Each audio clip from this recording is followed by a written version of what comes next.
How to check Google Pay balance. Hi everyone, welcome back to our channel. In today's video I'll guide you on how you can check GPay or Google Pay balance, so make sure to watch the video till the end.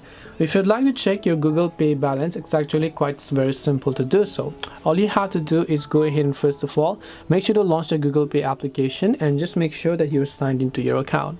And once you're signed into your account, you're going to be able to see this sort of interface where if you want to check your balance, you can just tap your Google profile icon from the top right hand side of the screen, and then over here you'll be able to see Google Pay balance option. So all you have to do is tap on money in Google Pay, and then you'll be able to see the amount of money that you have in your Google Pay account.